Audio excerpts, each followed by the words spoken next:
जय श्री कृष्ण। भगवान कृष्ण गीता के दूसरे अध्याय में कामना के ऊपर बहुत ज़्यादा बात किए हैं और वास्तव में कामना ही इंसान को संसार के मोह में उलझाकर उसे फंसाने का काम करता है। पर मनुष्य कामना के चंगुल में फंस क्यों जाता है, इसके विषय में भगवान कृष्ण गीता में बहुत जोर शोर से बात किए हैं। मनुष्य के जीवन में संसार के अनेकों वस्तु रहने के कारण उसे समझ ही नहीं आता है कि कौन से वस्तु हमारे कामना रहित है और कौन से वस्तु कामना के दायरे में है। सबसे पहले तो कामना के बारे में समझना पड़ेगा कि कामना कैसे काम करता है। जिस कर्म को करने में, जिस चीज को प्राप्त करने में कामना है कि ये चीज को हमें प्राप्त करना है, चाहे जो भी करना पड़े, क्योंकि इससे हमें सुख प्राप्त होना है। इस चीज को प्राप्त करने से हमें सुख की प्राप्ति होनी है, हमें आराम मिलना है, हमें इससे कुछ फायदा मिलना है। तो उसे प्राप्त करने में वो पूरा एफर्ट को डालता है, पूरा अपना सिस्टम को लगा देता है उसे प्राप्त करने में। कामना रहित इंसान ना बन के और कामना में फंसते जाता है। वो वस्तु प्राप्त हो गया, फिर आगे के लिए दूसरे कामना हावी हो जाता है कि उसको भी प्राप्त कर लो।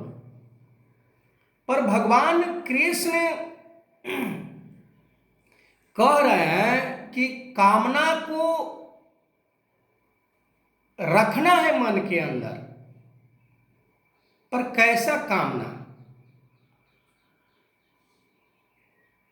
क्या कामना से हमें प्राप्त करना है? केवल धन दौलत, केवल बेटा बेटी परिवार, भाई रिश्ते समाज, जीवन में सुख? कामना को समझना बड़ा मुश्किल है। एक कामना को त्याग करो तो दूसरे कामना आ जाता है मन में। कामना का त्याग करने का सीधा रूल है, तरीका है। यदि हम कर रहे हैं, जिस कर्म को करने से जो चीज प्राप्त होना है वो यदि नहीं भी प्राप्त होता है तो उसमें भी वो संतुष्ट हो जाता है।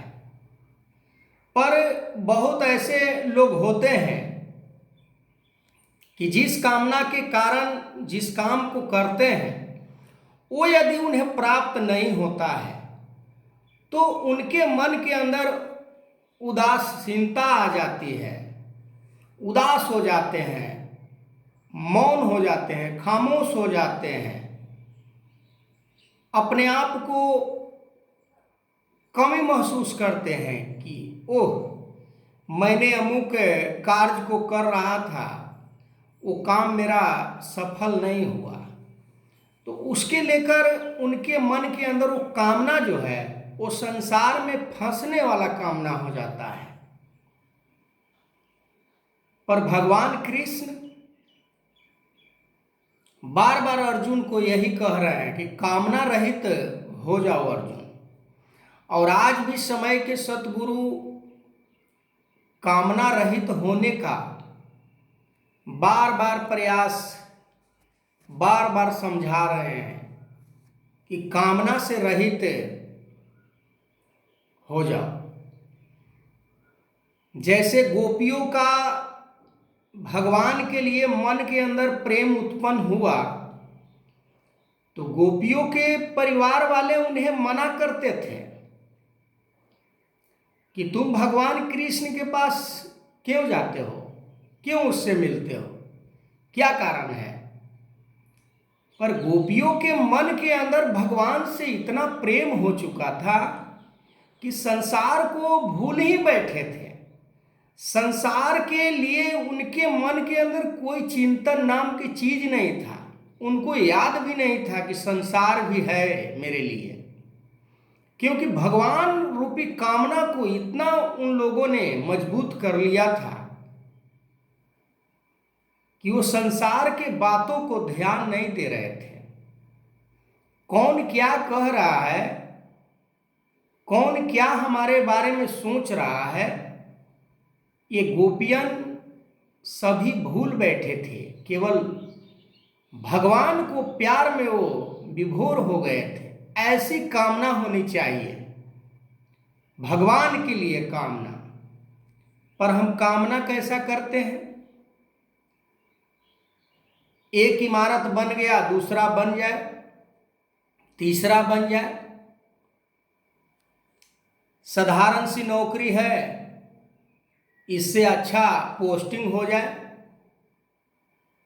तो ऐसे ऐसे कामना जो हमारे मन में आ रहा होता है, वो हमें संसार से कभी भी बचा नहीं सकता।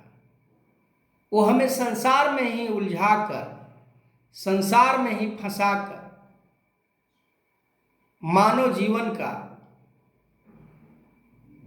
बेकार कर देता है। मानव जीवन से हम बिखर जाते हैं। हम मानव भी कहलाने का योग्य नहीं रह पाते हैं, क्योंकि मानव तब है जब मानव के मन के अंदर प्यार हो,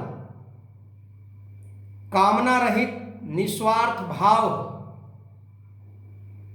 अपने सुख को भूलकर दूसरे को सुख देना उसका स्वभाव बन जाए, उसका प्रवृत्ति बन जाए, तब कामना रहित हम हो सकते हैं। तो आगे मैं वीडियो को कंटिन्यू करूंगा। तब तक के लिए जय श्री कृष्ण।